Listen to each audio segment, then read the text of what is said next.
I could feel myself fighting the base energies, the base frequencies of this body, of this planet, a body that inevitably, when it doesn't get enough sleep, it's tired, it's feeling like it's processing a lot of energy, that it naturally, through its hormone expressions, through the ways in which the chemistry of the body operates, it starts to feel a little bit more grumpy, a little more edgy, a little more snappy, a little bit more and it's wild to get to not make it wrong, in essence, to be able to really love in a lot of ways, that we're having a totally human experience. And sometimes that human experience isn't our best expression, but that we're loving it.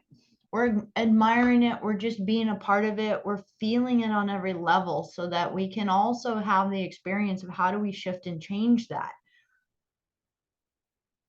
And honestly, having a moment like we just had, which was maybe less than 10 minutes that we spent really anchoring in that energy, notice the difference in how you feel. And a lot of times that's exactly what it takes. It takes us getting out of our own way just for a moment, even if there's half of us that's like grumbling with ourselves like an ornery teenager that's like, I don't want to feel better right now. And we totally grab ourselves and we say, no, I know who I am. Let's go ahead and be the expression of energy that moves this energy.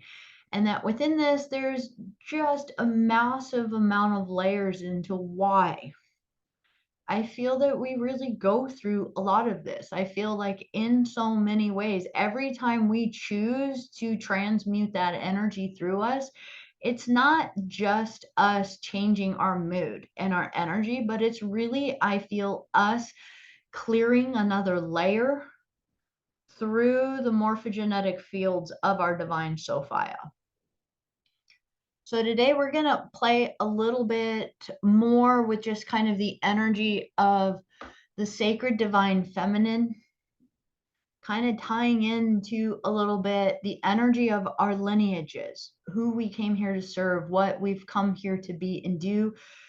Because in the end, I really feel it all comes back to the same mission and the same source and the same family.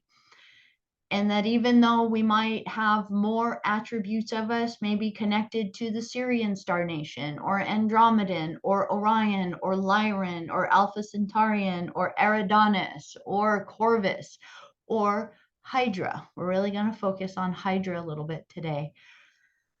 That in the end, these are all just the body parts from the same body.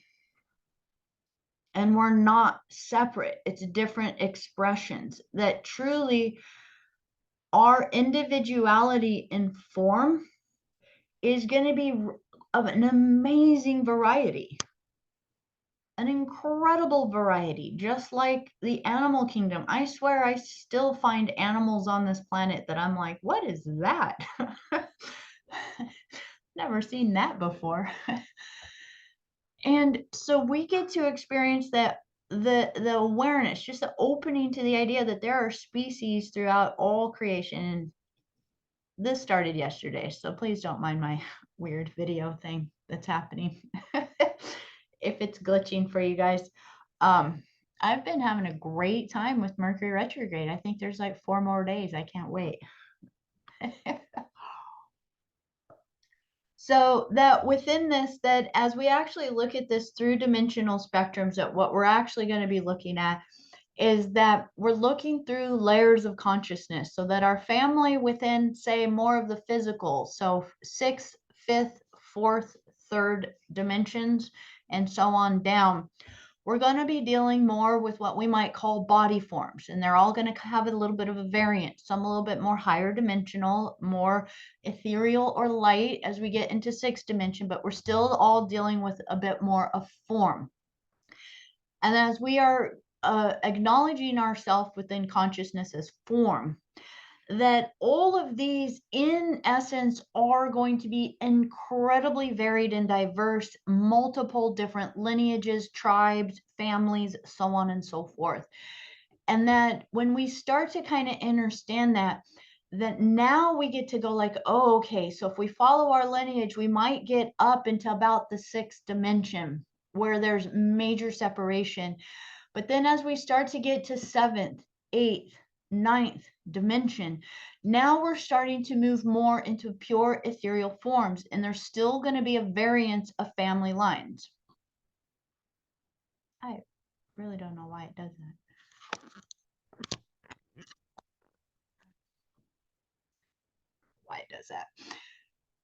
So as we kind of start to look at this variance of family lines, this variance of family lines is now starting to come more from the creator realms, or what we might call the higher heavens, the councils, the larger gestalts of consciousness that work in unison together, that hold maybe a variety of forms and bodies, because now we're going to be talking about maybe more Arcturian, the etheric Syrian, the etheric Lyran, the etheric. So this is where we get to play too. It's like we think of Syrians a lot of times, right? And we think of these beautiful blue beings. But there's different radiances. Even within the Syrians, there's the Syrians that have taken on more of the physical reality down into the, say, the 5th dimension, sometimes even lower. And that within that we have within that spectrum, the etheric Syrians, who never chose to come down into physical form. And they're more closely related, many times more with the aquatic race lines and beings. But then we have the etheric Lyrans, the etheric Andromedans. We have many of the forms as we move through them. And even for some of us that have had discussions, even of certain race lengths, like the beings from Nihil. And let's just bring Orion into this, because we're really going to talk about Orion. That within the higher dimensional vibrations, so the etheric bodies, the etheric realms, we might come across some of the most incredible matriarchal mother energies or creator geometry energies. But as many of these vibrations step down, we can also know that Orion was maybe one of the most traumatized sectors within the universe. So a lot of diversity, a lot of polarity within it. Nihil also holds that. So Andromeda also holds that. So we get to now kind of understand this, that there is no place in the cosmos that you can run to that you're going to get away from the drama that we're dealing with here. Where we run to is through our consciousness into an elevation of our consciousness. That's really what we're wanting to do. If we really wanted to transcend what we feel we're burdened by here on earth, consciousness is the stargate. Consciousness is our doorway out. And so as we start to work with these higher realms of consciousness, we then start to merge within the 10th, 11th, and 12th. So now we're really associating more with the cradle of Lyra, Vega, the 10th Stargate, Avion, the 11th Stargate, and Aramatena, the 12th Stargate, that exists more in an ethereal realm. We're not going to see it with our actual eyes. But now as we tap into this, now we're tapping into the tri-founder flame, the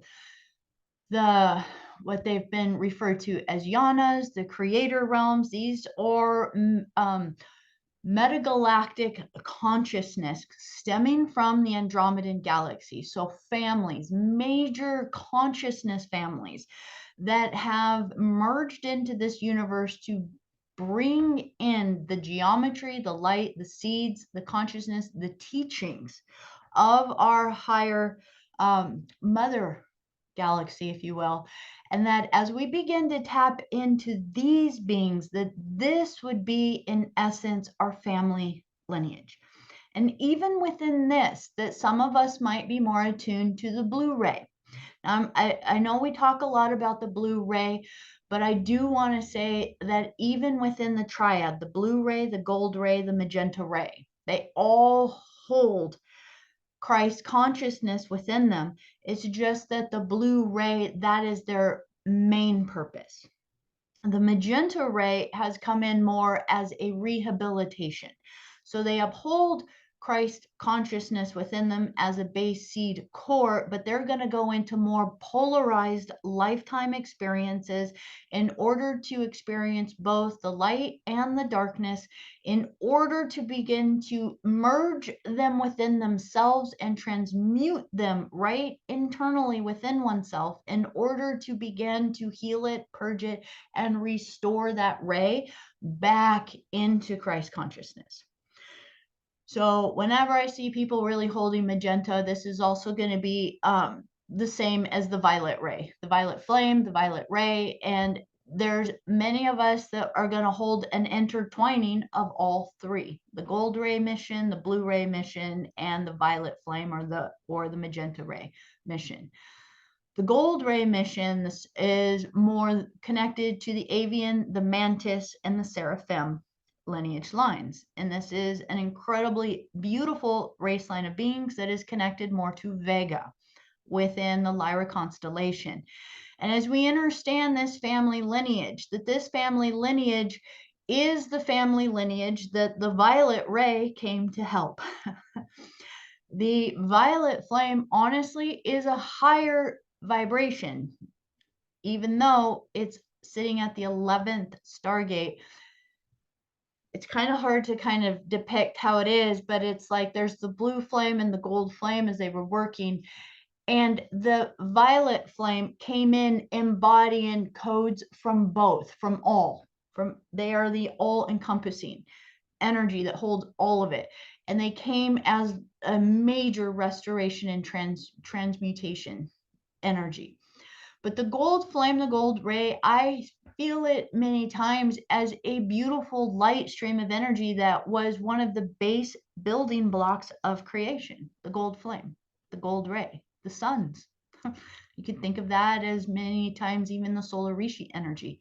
And as you tap into this energy within this Stargate 10 of Vega, this unfortunately became the most infected and hijacked family line, as a lot of the entities started to come in from the reversal universes. They actually started to hybridize or to hijack a lot of the seraphim or the gold ray lineage line, and therefore they went through the most suffering, a lot of the tremendous amounts of suffering. And Vega, as we know, is one of the cradles of humanity. As we look at Lyra, where the human form really took place, but that from Vega, where many of the wars started, that these are the main humanoid races that migrated into Orion, that migrated into the Sirius star system, that began to really start to migrate out throughout creation. And so in a lot of ways, we all hold tremendous amounts of karma, history, pain, memories, and everything from Vega specifically. And as we hold this energy within us, that this is where we start to have the battle within ourselves of, show me who to align with, show me who's good, show me where's the right path, like who's the good, what's the good team? I want to be part of the good team. Problem is, all of the energies within creation through the infection of the reversal system have been infiltrated to some degree. So the good team, so to speak, the lineage that we all want to be a part of, right? The good side is in our heart. It's that spark in our heart that is that silent whisper, that spirit, that voice right within us that keeps us going, that keeps us moving forward, that keeps us transcending that stubborn teenage aspect we step into. Sometimes it just says, I'm just grumpy right now, leave me alone, and let me find an excuse why I'm grumpy. I'll just keep calling myself out today. Try to blame it on, I didn't sleep, so I have the right to be grumpy. No, I don't. That's a choice, right? It's a choice for me to want to be grumpy. So within this, that we get to start to understand that we actually hold all the codes within us. By the time we become a human in this solar system, there have been so many intertwinings of DNA, light codes, sacred geometry, family lineages, that we literally are all of it. And when we get the opportunity to look at our star seed map, so when we do the star seed readings, when we look at it, what we're really looking at is what is the predominant energy that we're holding in this lifetime, that we came to be an immaculate Christ consciousness for, to be that transmutation, to heal it back to balance and back into the light. And that's why some of you will look at your starseed maps and be like, holy crap, there's like so many. Like, which one am I? You just came to do a lot of work. You rose your hand. You must have been remembering a life as an octopus, and you're like, I'll just raise all of my tentacles. I'll do it all. So now, as we get to embrace this energy, I do want to start to mix this a little bit with the energy of the divine Sophia. And of course, how are we going to tie this all the way down to Mary Magdalene? It's like, well, it's just a big soup, right? So now let's kind of take it all the way back to Gnosis, the Gnostic teachings. What we're really doing, and kind of how the guides work with me. The guardians kind of like give me little things to focus on, and they keep showing me how to interweave all of it. So just as we get to look at galactic history, we get to tie it in with a lot of the earth-based things like the Gnostic teachings and things like that, and keep weeding out a lot of it in order to get to the core energy. And actually, I think it was really cool. Leo's not on right now, but for those of you that see a lot of his drawings or his texts on the Telegram, he recently just posted a picture that he drew for some cards that he's doing. And he drew a picture of, I believe it's Hecate.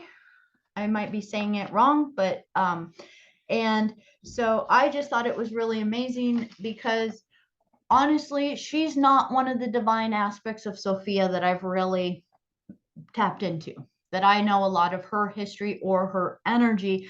But immediately the guide started to draw me, and they had me open up a book that I've actually read many, many times. It's actually one of these, I love the series by Tyler Gabrielle, but it's the series of the gospel. It's called the Gospel of Sophia, and she's got 3 of them. And I've just been really resonant with them.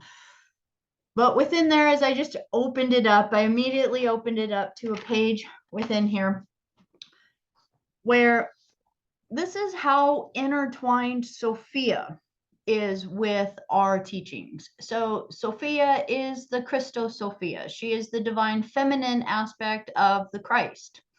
She is the feminine aspect of it, because within the higher heavens, within, say, Lyra, Aramatena, we're talking about the 12th Stargate, all of these creator beings, regardless of the energy we may relate to them as say gods or goddesses, they are all androgynous, or androgynous.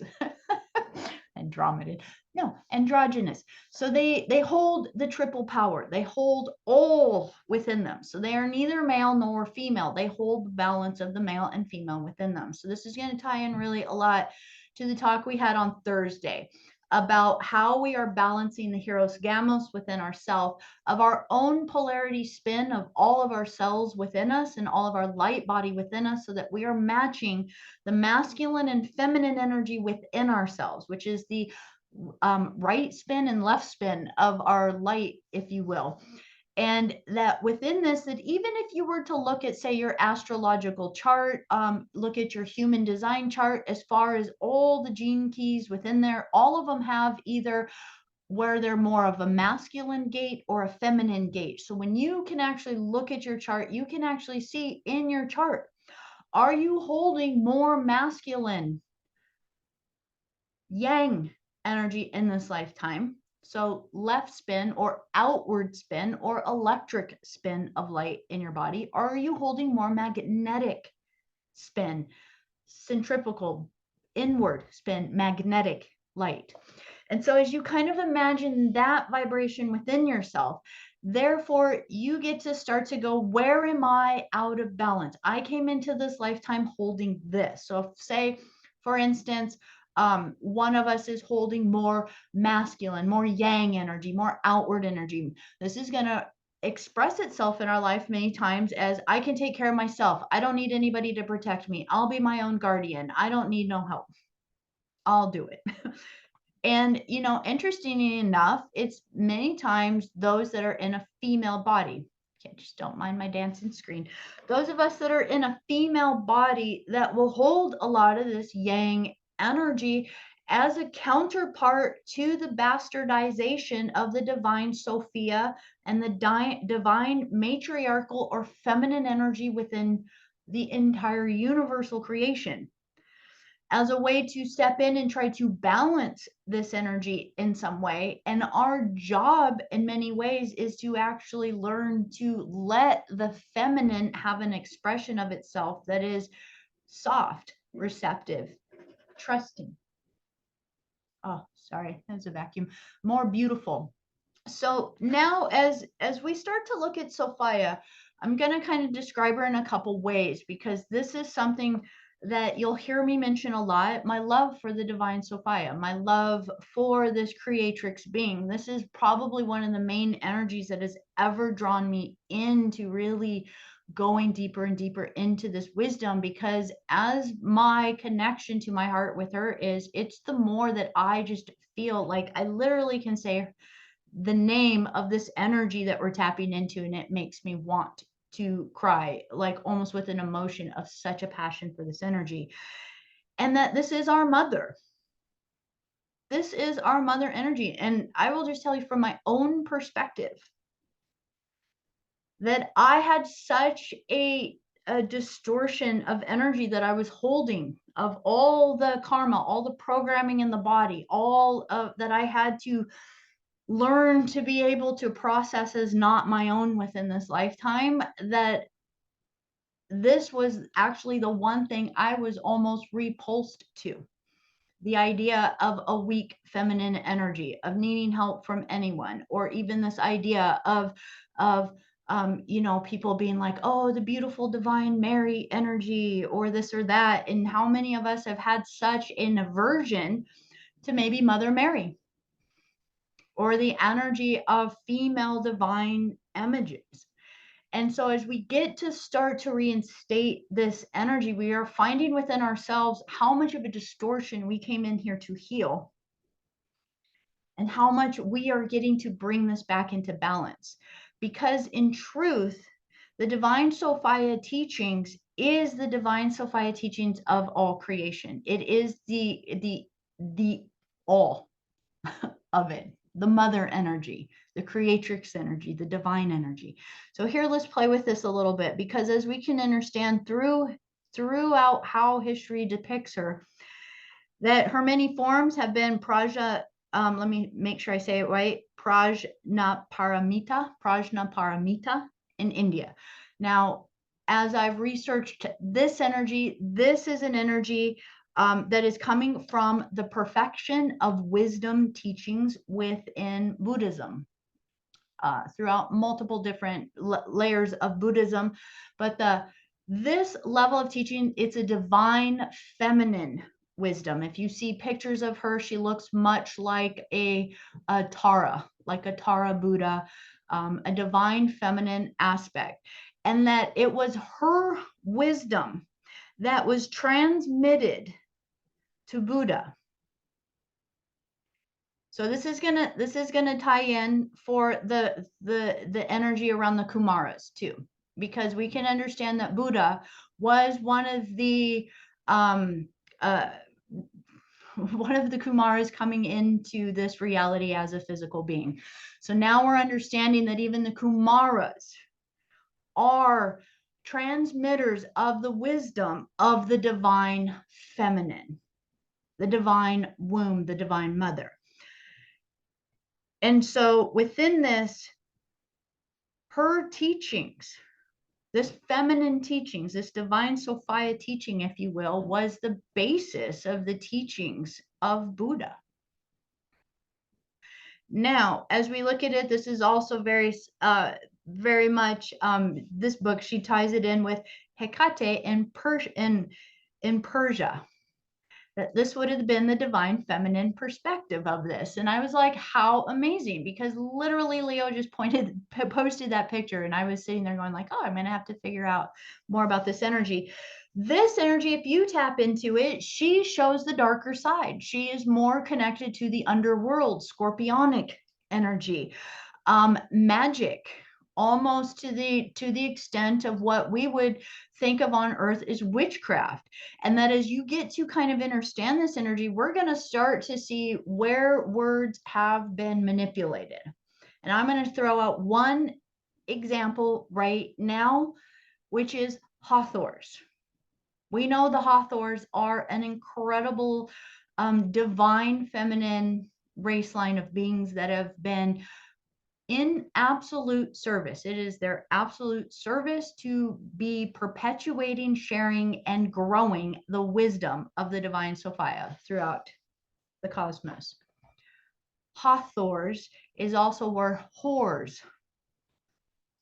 has come from, such as being a whore or a prostitute.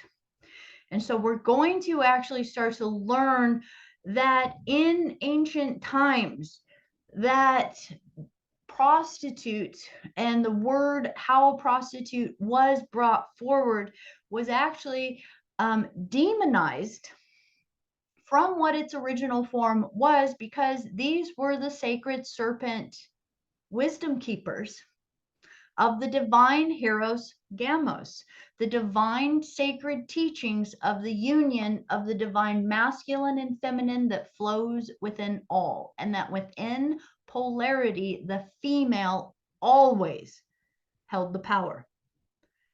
And it wasn't about trying to be in power like, this is my country and I'm going to plant a flag. They held the power as just the power of divine creation in the universe within them. So therefore, they were the activators for those that held the polarity within the masculine form. The basis of energy within creation is feminine. It's magnetic. It's an absorbing energy, like the void, like the black hole, the womb. And as we understand this, even within human design, when we look at human design and the 5 types of human design, we can actually see that of the 5 types, only one type exudes a masculine energy. And it's only 9% of the population, which is the manifestor type.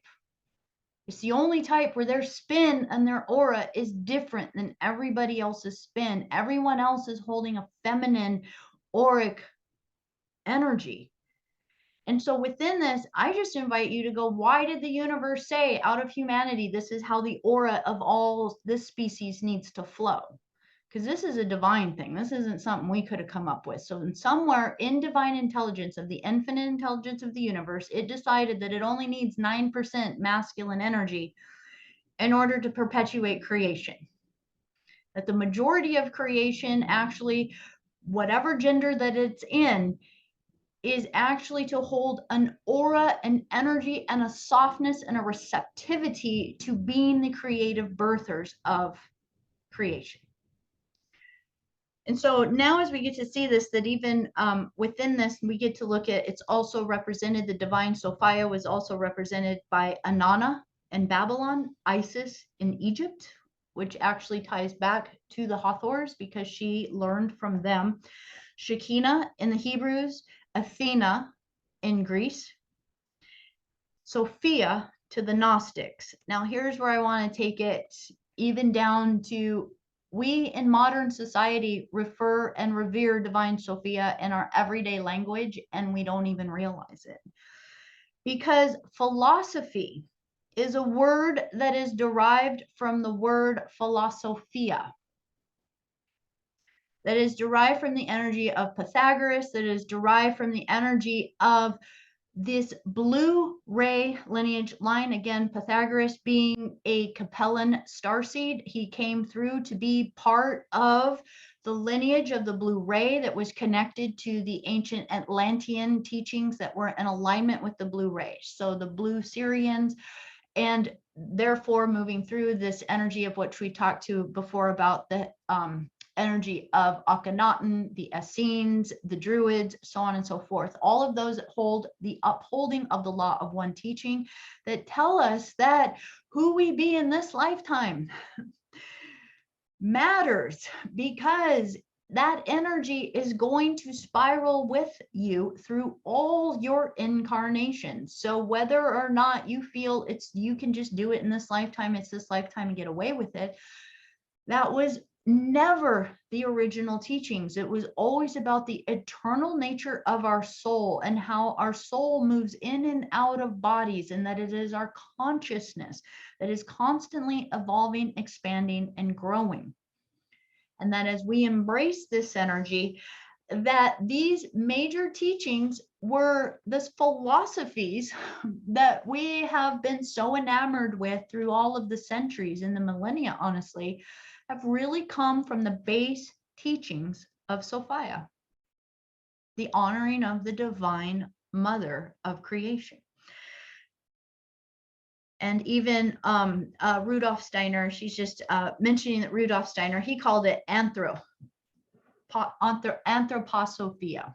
So he kind of mixed it up a little bit, but to understand kind of on a different level, this incredible way that we get to start to understand this. So now, why do we have some of the lineages and the teachings that we have here?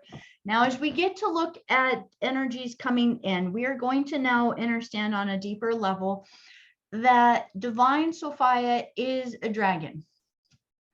She is a dragon body, and we live within her. So the energy of the dragons, again, is not something that is going to be the actual dragon form that you're going to see through pictures, mythology, and so on and so forth. This is light bodies and beings. And the dragon and the lion are almost one and the same. This is why when we really start to tap into the idea of the Elohim in the blue ray lineage, that we are connecting to an energy within Lyra. We think of Lyra and we think of some of the original creator beings as the Elohim as having more of a feline attribute to them, because the dragon began to take on that form, and the lion has always represented through many of our starseed cosmologies guardians and protectors. And so within this, that even this energy of the divine Magdalene energy or divine Isis energy within our female lineage line, of which we get to work with here on Earth. These are just the names and the energies that we're working with here on planet Earth. This also is tied into the energy of the divine, let me make sure I get her name right, because there's a few different feline beings within our ancient Egyptian history. And so this is also going to be tied into Bast, B-A-S-T, within Egypt, which was a feline being. She was a representation of this Lyran energy. Now, I'm going to show a couple pictures. I'm trying to weave something really, really big down into something really, really small, which is human lineage lines and how we're expressing it. But the divine feminine energy through the birth of Sophia. Sophia isn't the only creator dragon being. That if we can imagine, let me actually just share a couple pictures here. I tried to put a few things together. So if we can imagine, can you guys see the screen okay? Yeah, okay, perfect. Let me do it this way. So if we can imagine these spirals of our Milky Way galaxy as they spiral out, that in some way we can almost see each of these spirals as a dragon spiraling out from the Milky Way or the galactic core.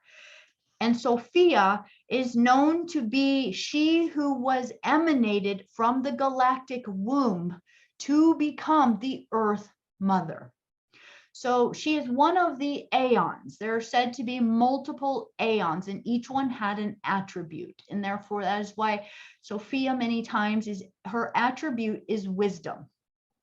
That these energies that circled out from the metagalactic core, really a stargate, if you will, of a connection point to the higher realities, the most closest one to us being the Andromedan galaxy, meta-terrestrial beings, that we can think of this. Now begin to imagine this as a dragon through creation. It's going to give us a better understanding, because a lot of times we think dragon and we're just like, it's like such a cute kitty. It's like, no, it's so much more than that. We live within her. She is us. We are her. And so as we can kind of imagine this, there is a story within Gnosis that as she was excited to birth from this emanation from the galactic core, the galactic center, that the Gnosis says that she birthed through, and she didn't wait for her hieroschamos. She didn't wait for her male counterpart to birth with her. And so she birthed through as pure divine feminine, missing her hieroschamos, or her twin flame, if you want to look at it that way. And therefore, when she merged through, her energy wasn't balanced. We want to really think of this kind of more on scientific terms for just a moment. Her energy wasn't balanced. And what it did is, as it burst through, it actually disrupted the field of space, if you will, and created what was considered the demiurge. So we can imagine Sophia is birthing through from the galactic center, which is considered the pleroma, which is kind of just considered the higher heavens. You can just, again, start to think of this as maybe more Andromedan galaxy, moving from the higher realities, and that these are the light streams that birth through to begin to create this creation. But that as she birthed through, that she didn't birth through fully joined. And that as she was missing her male Christic, so this is Christalla. This is going to be the Christ, and then the Christos Sophia, so the male and female energy of it. And as she merged through, her original thing that she birthed was considered to be the demiurge. And when it came through, that it was kind of an awareness that, oh my gosh, this was like, oh shoot, what do we do? And so she actually cast it out. Now, how this plays in a larger sphere, this is something we all get to meditate upon, because this is very much like trying to utilize myths in order to understand something that is far beyond what our mind can think of. But this is going to almost have to do with the energy of thinking about protons, atoms, stardust, nebulas, stars being born, so on and so forth, like massive cosmic births within creation. And that within this, the demiurge came through, and within it, the archons. Now, the archons are going to be very closely associated with our planetary system. Honestly, they actually hold a lot of our consciousness. But that within this, as she tried to cast out Yaldabaoth, which was her original birth from this, that as it came into awareness of itself in consciousness, it felt all alone. And therefore felt that, well, if I'm the only thing here, then I must be God. And began to just kind of create upon itself within that, because it had the creation capabilities. Now, if you ever get a chance to read the intro to a particular book called Downloads from the Nine, and this is by Matthias Fleury, or I believe it is, but it's downloads from the nine. He has a beautiful account of kind of this story. It was something that was downloaded to him from the I believe the Aura Fountain. And it's actually an incredible way to start to have a different perspective on a cellular level, on a hormone level, on a genome level of creation. And as the expression is that this came birth through, but because these beings, these aeons love so much, they wouldn't destroy the creation, but then they realized that this creation was starting to destroy that which was light. So they had to begin to remove the powers from it. Now, interestingly enough, there's something I was meditating on with this energy. And it's kind of this idea that Sophia, what she did is she actually separated. There's kind of an idea of thinking that she separated a little bit.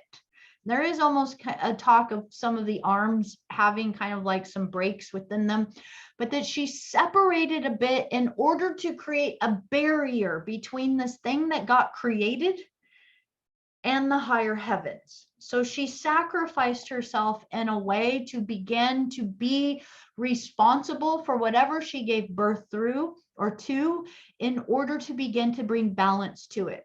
So I almost want to kind of have you imagine for a moment, here's the all of creation, and imagine, say, oh gosh, I wouldn't even know how to draw this.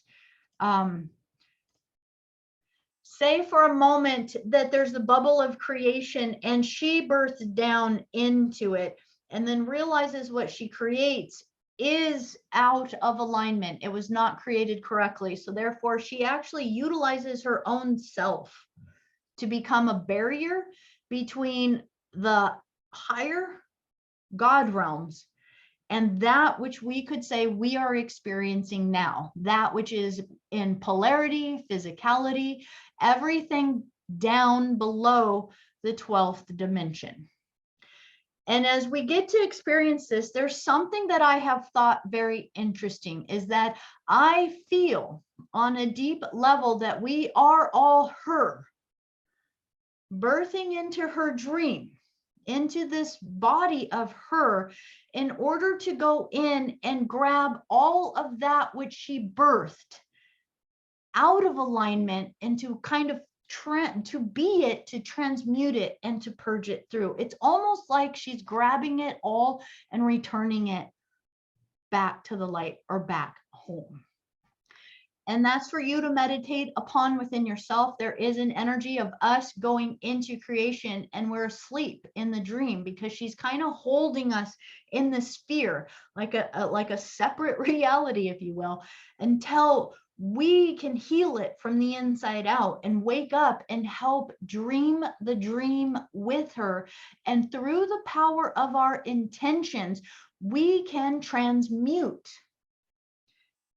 the Aldebaoth energy, that archon energy, that demiurge energy, the dark, the archonic, the shadow, all of that which has entered into this reality that is not of the light.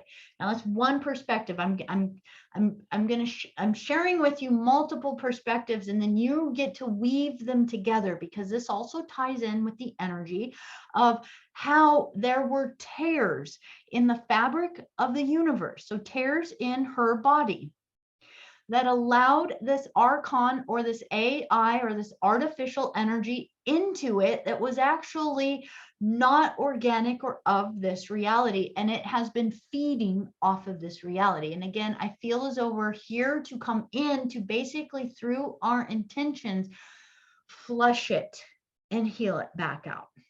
So this is a perspective. I'm inviting you guys to. So now within this, some of the original creations of the divine Sophia, some of the original creations of the divine Sophia were the dragon mothers, or as they started to step down and form, these cosmic dragon mothers became the serpentine figures through planetary bodies, massive beings, massive bodies, massive creative beings. And that as these beings further stepped down, we began to start to think of them as the Nagas, Nagas within creation. And also this is going to be the water. So Nagas are considered either by land or by water, but when we start to think of the Nagas, and just to give a tie back, these ancient teachings of the, let me make sure I say her name right, of the created being that Buddha was taking on the wisdom teachings from, was Prajna Paramita. And her sacred teachings were held in caves, in places, and it was said that these teachings were held here on the earth until the right time for them to be found, and that during this whole time, while they were protected and hidden, that it was the Nagas who were the caretakers of these sacred wisdom teachings. So now as we kind of imagine these dragon-esque beings, that we are beginning to see the beings from Hydra, Ophiuchus, Serpent, Draco. And imagine how even when you might hear those terms, the very first thought you might have, if you haven't started to kind of see the deeper history, is those are a lot of places that we've been told, oh, scary, bad people, right? These are really the divine feminine energies within creation. And that within this, now as we start to kind of understand this, that it is from this divine sacred serpent lineage line, that these were the wisdom keepers of the frequency, the sound tones, the sacred geometries of creation. And so there was a question that came through of, are we all sacred geometry? Absolutely. We all come from morphogenetic patternings from the origin of creation, the blue, gold, and magenta ray. And all of these are light frequencies that were first emanating from the sound tones of creation. And that if you can imagine the Hydra beings again, and seeing them, they show us that how they worked with creation was through the sound, like the Om. And this is why in many teachings they say in the beginning was the word, or Om was the sound of creation, because the sound tone upon the void, upon the womb of mother, created cymatics, created geometry, created the blueprints, and these blueprints became the morphogenetic patterns that became the expressions of all creation. And so these serpentine female beings had within them the capability to give birth to anything. This is why the dragons are the origin, is because within them they held the eggs, the crystals, to give birth to a mantis being, to give birth to a lion being, to give birth to a whale. It didn't matter. They had within them the seeds of all creation from the higher realities. And so it is known that within them, they had within them all of the seeds of creation, and that through the intent of the creation, their own free will, but their free will again was in service to the divine. Now, as this service began to birth into creation, these beings held the sacred fluids within them. And as these sacred fluids flowed through them, that these were the elixirs of life. So these were the elixirs that, as let me just kind of fast forward it a little bit, as we fast forward to these sacred serpent lineage lines, we're going to look at, they're going to take on the form as the dragons that create the ley lines here on earth. This is going to be really where, when you see the Celtic teachings, the Christic teachings, all of these have to do with the sacred dragon and the sacred lion. Again, because they are pretty much, they're different expressions of the same source. And as you experience this energy flowing through, you're going to see it moves in a serpentine energy, because that's the way the electrical or the plasma flow goes. Now, as these dragon beings began to incarnate, we would choose to go from the dragon form and incarnate into, potentially starting to incarnate into race lines, into bodies, into lineage lines, now say within Lyra, now say within Draco, now say within any of these star systems where these creator beings were.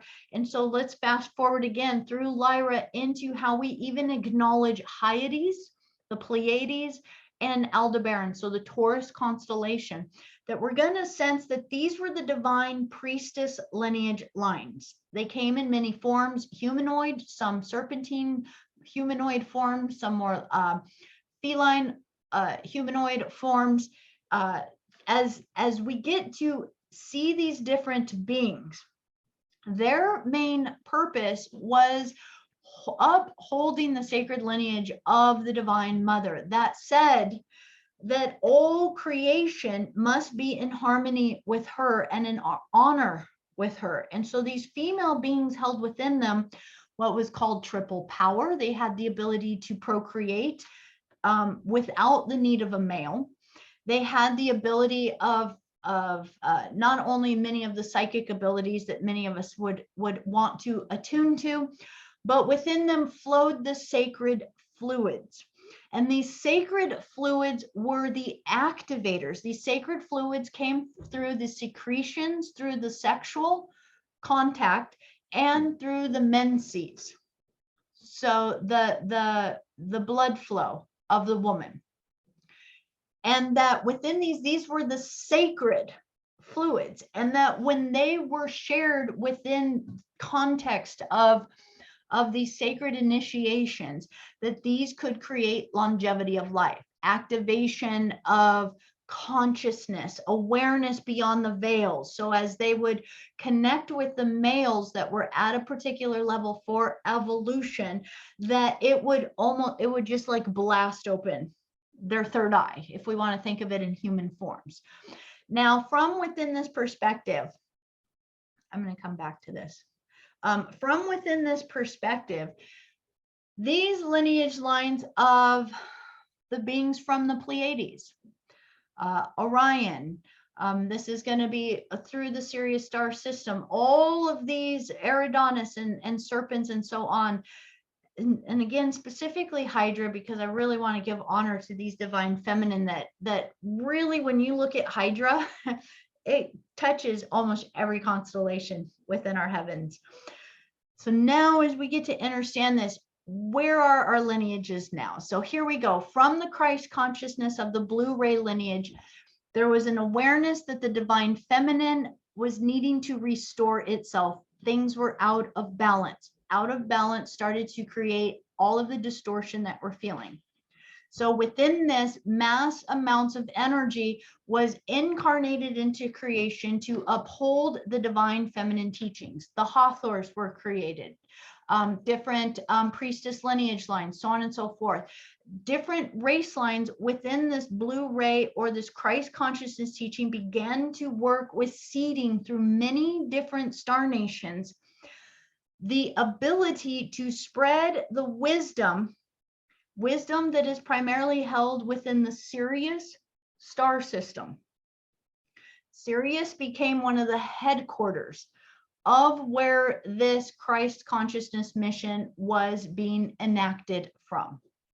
And as this mission was being pushed out, now we have beings that are going to be a bit more maybe Pleiadian genetics in the way that they're incarnating in, maybe more Sirian genetics, maybe even more Orion genetics. And let me tie in Orion really quick, because this is a huge key, especially as we start to tie in the Kumaras. That the Kumaras really actually are more associated with Orion and the 8th Stargate, so the heart chakra of the cosmos. And they are in service to this energy, but they are in alignment with what you might call the Melchizedek lineage lines. They are more in alignment with the gold ray, and they are golden. They would be of the golden dragon lineage line. So they do hold a bit more energy of here to heal the seraphim. So the winged, the avian, the bird kind of energy, if you will, and the distortions within that level, but they come from, so imagine the Kumara dragons, the golden dragons, from the true celestials are these luminaries of light that radiate like suns, like literal suns in the sky, or radiant stars, however you want to look at it. And as they are emanating down into creation, they really hold the stations of councils. And they are more about holding a vibration, a ray. They're known to be like the 7 rays that emanate out. And as they are a ray for creation, imagine how the sun is how we're living. We're feeding off of the photons of the sun and being alive. But they some of them made some choices, some of the more let me rephrase this.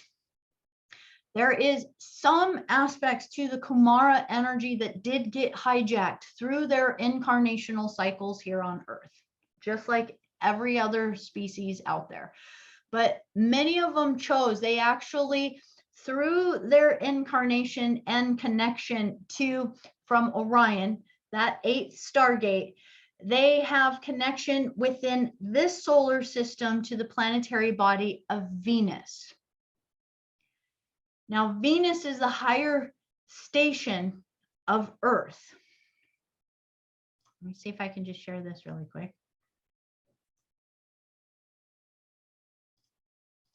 It's a lot, but it all ties in. So I'm going to show you right here, Venus, right here.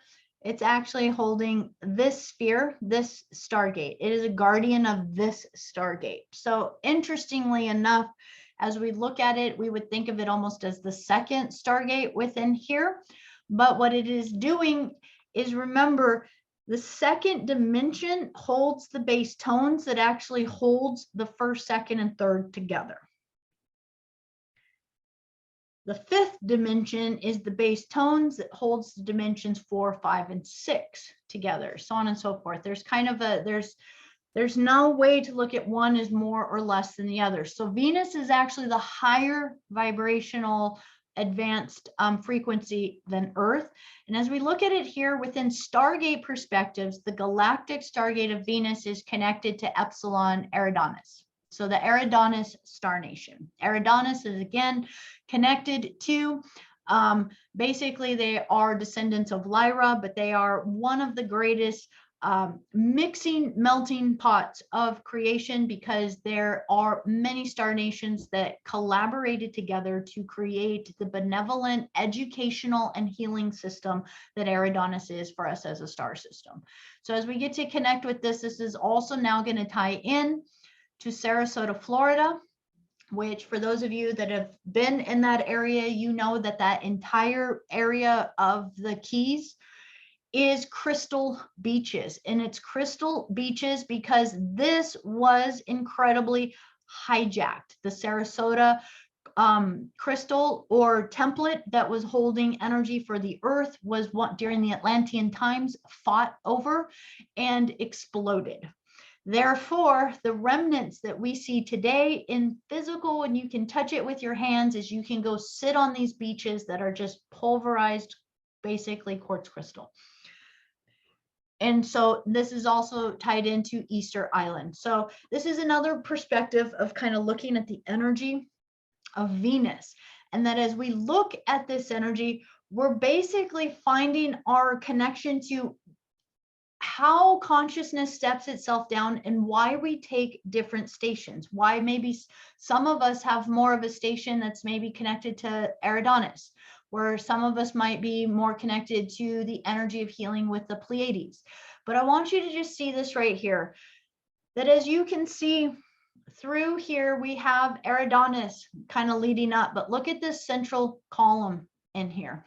We're going to see the 2nd Stargate, the 5th Stargate, the 8th Stargate, the 11th Stargate, up into the 12th Stargate. That as we look at these Stargates, these are the pillar, these are the column, these are the energies that hold the massive amount of importance with these Stargates, because if one of these gets taken over, it gives the dark energy access to hijack potentially a whole other sector.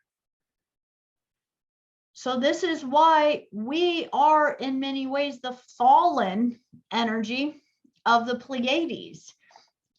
And I know it doesn't totally match as you look at it this way. It's there's kind of a different history as we look at this. But we are the third dimensional expression of the fifth dimensional Tara in the Pleiades. And therefore the eighth Stargate is Gaia. So let's we're looping back around. Do I have all of you guys? Have I lost you yet? Okay. Earth, Tara in the Pleiades, Gaia and Orion. Gaia in Orion, Kumara golden dragons. They hold the station in Orion in the third harmonic universe. Does that make sense a little bit? So that is why they're so connected to wanting to be a solar body that has come in like Buddha. Like, I mean, honestly, I should have come up with a list. There's a lot of names. I'm not good at holding names in my head, but there's a lot of beings that have incarnated as different representations of the Kumara family. But that the Kumaras actually took a guardianship role to be the protectors of Earth until we could get our light back together again, basically. So the Kumaras kind of merged through the heart of Venus into the solar system to be an assistance to rise our vibration so that our connective channels could begin to reacclimate back again from our Earth body to our Terran body, all the way back up to our Gaian body, so that we could connect all of our energy centers again, so that we could then move through the eighth Stargate. The eighth Stargate within the belt of Orion is key, because it's through there that a soul has to pass through to actually enter back in out of physical reality and back into the light streams of the God's realms. So this is where we see that kind of idea of moving through the portal or through the pearly gates, if you will, that these pearly gates literally are, or of the eye of Ra. These kind of concepts, it's like that we have to be able to move through here. And what it is that is your consciousness at a level that it's emanating a plasma field that can match the Stargate, that you can actually get through again, because otherwise it'll bump you back out. You won't make it through the Stargate, the eighth Stargate, which is the heart. So in the very beginning, what did we say about where do we tap into who we are? It's right in our heart. And that's our goal in a lot of ways, is to keep needling through the heart of creation and move through the heart centers, which are Stargates, back into our higher consciousness of the restoration of our divine Sophia body. That what we're really doing is imagining that all of the parts of us that have been fighting in creation are the destroyed body parts of Sophia, of divine Sophia. And that when these reversal or negative AI, archonic energies, are manipulating the body of Sophia, what that means is that they're taking science of this universe and using it for their own self-serving purposes, creating wormholes, creating weapons, creating ways to mind control and imprison populations, and so on and so forth. That's what it means when the body of Sophia is used or raped by the negative forces. It is that they are taking her natural elements and inverting them so they can siphon and feed off of her and her creation and her power. So again, what do? I'll go in there. I'll totally incarnate in. Let me jump in so that I'll be part of that creation that they're trying to feed off of. And I won't let them. I'll instead grab their energy and change it in my heart and poof, pop it back into love and completely dissolve all of that black icky goo off of this universe. and restore. And that is what we have been doing. Incarnation after incarnation after incarnation is coming and doing this. And this is what the Kumara family did. They came in droves. They had to actually come in segmented waves of incarnation in order to make way for some of the larger consciousness of the Kumara family to come in into incarnated beings that we would call teachers, wisdom holders, those that were sharing that which could awaken our consciousness. So weird when it does that. I'm just going to go with it. So now as we get to kind of imagine this, that the main kind of energy, again, that the Kumaras were really working on was to help. They were actually really in union with the Orion Black League. The Orion Black League was a creation within the Orion system from forces in alignment with Christ consciousness who banded together to work to heal or to fight against the Orion Empire and the Draconian Empire and so on and so forth. So it really takes us back into our galactic history, as amorphous and as high dimensional and light as it seems. It's actually still something that we're going to hear about in the history of, say, when we get on the ships and get to see what some of the federations have been doing and some of the councils have been doing and so on and so forth. We're going to see how intertwined all of these beings are through different race lines and forces.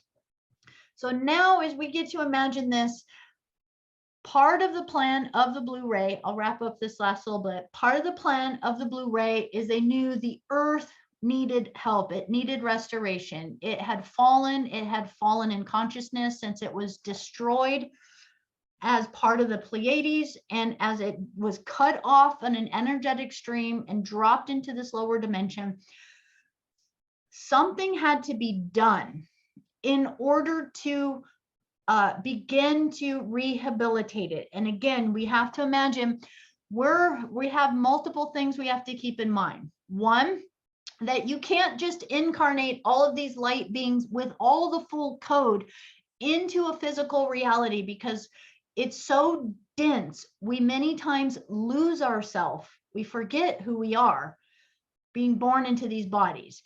And so therefore, the danger of one of us incarnating into this reality with all of the keys to the universe embedded in our DNA, without us having the potential ability to hold our consciousness, and therefore being overtaken as a child by the negative forces, and therefore have all of our codes taken from us. How do our codes get taken?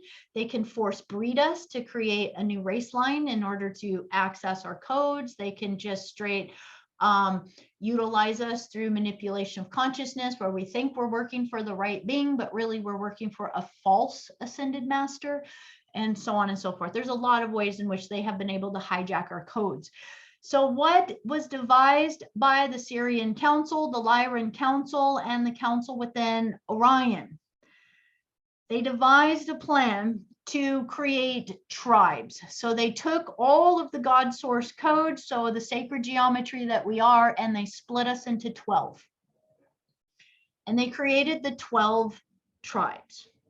Now these 12 tribes correspond perfectly, again, with our 12 tree grid.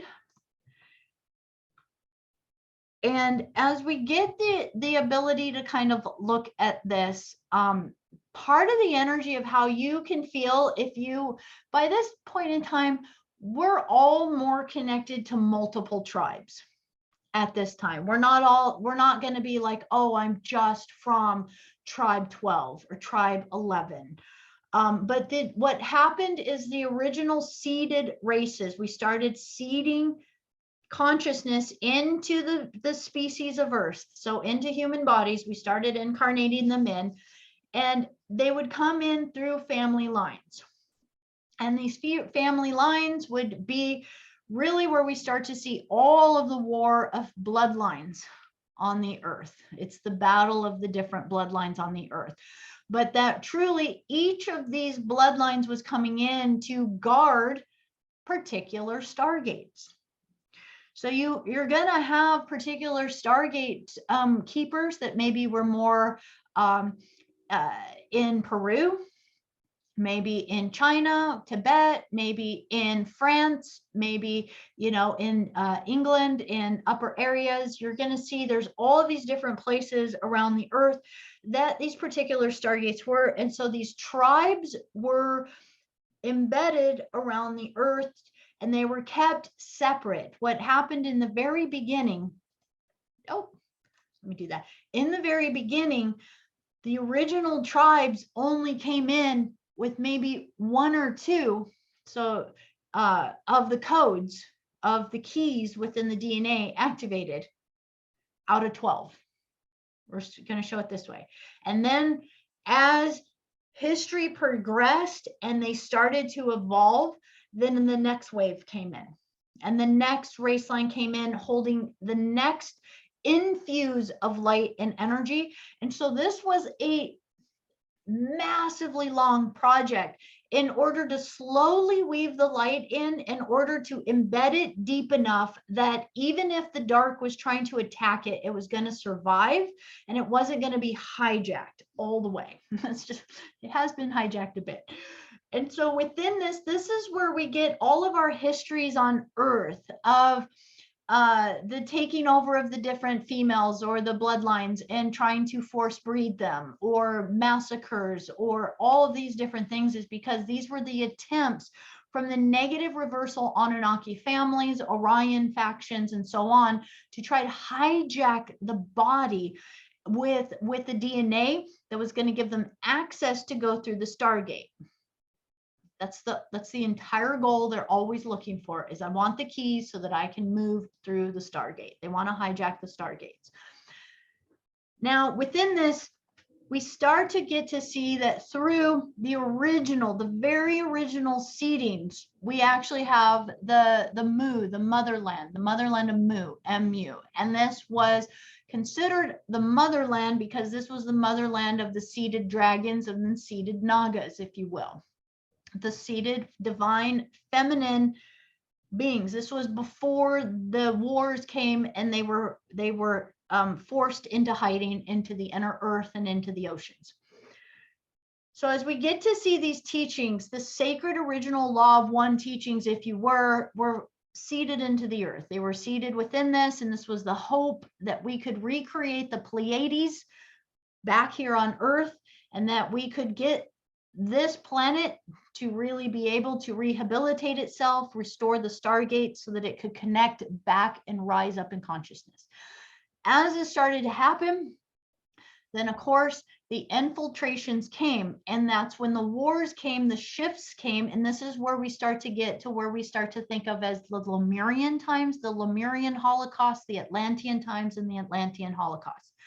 So what this really was a war against the divine feminine, because these infiltrating factions from Orion were coming in and trying to infiltrate the priesthoods in order to capture the minds of the people to take them over. Now, as they're entering into this creation and attempting this, all of the battles start to become religious battles, battles of belief systems, battles of consciousness. And so we have the divine feminine lineages that start to really anchor in mainly through the Hathors within the Atlantean times. The Hathors really came to rebuild again and reinstate again a major hold of the divine feminine teachings, which Isis then followed into. Isis usually gets the credit for being like the divine feminine lineage, but she was actually a student of the Hathors. And so as we get to hold this energy within there, now we're starting to go like, who are these divine feminine beings? Again, they're the women that hold all of the knowledge within them through the sacred elixirs. And they were here to help They're nurturers, they're tenders. So not only do they hold the sacred knowledge, the sacred wisdom, but they teach the things like working with the moon cycle, working with the planting seasons. They teach everything from the high esoteric, how to move energy through your body, how to run consciousness through you, and how to actually move your consciousness in and out of your body, how to move the fluids through your body, how to help activate a male. Most of these sacred teachings, they were sexual teachings. They were hieros gamos. They were how to move the sacred fluids through the body. But at the same time, they were teaching the humans how to plant gardens, how to tend, how to create belief systems and cultures and so on. So they were the main architects. In a lot of ways, they're very much considered, the divine feminine is considered these architects, planners, and builders. That's how it comes down. Now, within these teachings, this was teaching the basis of how we are all part of source, and that here we are in a creation, but that we all have the ability to connect to this energy within ourselves.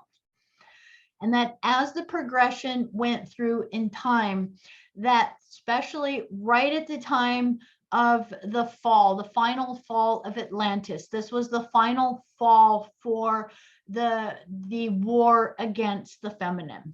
And from this time, the feminine teachers were basically holding these wisdom teachings. This is going to be all the way connected to the energy of the rose. And again, there's so much to it, but I'm going to just kind of leave it at this right here. These women were considered the great mother. They were considered the portal. And this is why the vulva or the vagina is many times considered almost like the rose or the flower or the portal. So this is when you start to see the sacred wisdom teachings of the rose lineage lines. Now you're going to understand more what they're talking about. They're talking about that birth and the infinite of creation. Now, I want to show this because this also depicts in another level. Nope, wrong way. This also depicts in another level how you're going to see that almost every teaching actually reveres the womb and the birthing of the mother. So just for fun, and again, you know, this is also going to show an energy. I just wanted to amplify it through the Kumara energy of, because it talks about, when we think about source, creator, we talk about the alpha and the omega. The omega is the symbol of the womb, of the divine feminine. It is the portal of creation that we would think of as the rose. And therefore, there are many churches, many chapels, many things that as you really start to learn the symbology of them, you're going to see that the divine feminine is actually held within all of it. The womb was considered the most revered. It was the portal, and it was the portal to the most sacred teachings. And from this portal came the menses, or the menstrual blood. And I'm going to go into that at a whole other time, because that's a whole other kind of topic. But that within this, now we start to get into, why do we talk about Magdalene so much? Why do we talk about Mary? Why do we talk about this energy of this divine feminine as these beings? And I want to just kind of end with, they represent lineage lines. And Maga, from Magdalene, refers to a female. And it is a female who is generally revered as a magician. The women were known to be higher in esoteric capabilities upon the earth. There were the Nagas, they were the serpentine beings, they were the dragon keepers. And you see, again, you're going to start to see this everywhere. You're going to see, when you start to look at Isis, Magdalene, the Celtic teachings, all these sacred beings, Anna, so on and so forth, you're going to be starting to see that in some way they're representing a dragon, a lion, or a serpent. Dragons, lions, serpents, divine feminine. Okay. Now, The energy of Magdalene was considered the great mother. Mary was also considered the mother, the motherland, like the motherland of Mu. Mary was considered the mother energy. And so when we get to look at this now, that Magdalene is also where the word amygdala comes from. And this is kind of goes lateral with etymology for you, but it is where the amygdala and mandolin come from. And I would have to kind of show you the breakdown of the words and how that happens. But the amygdalas within these teachings was the tree of life. Those more specifically the female tree of life. So it was again symbolizing that these were the wise sages and teachers that were incarnating upon the earth to hold the wisdom of the tree of life.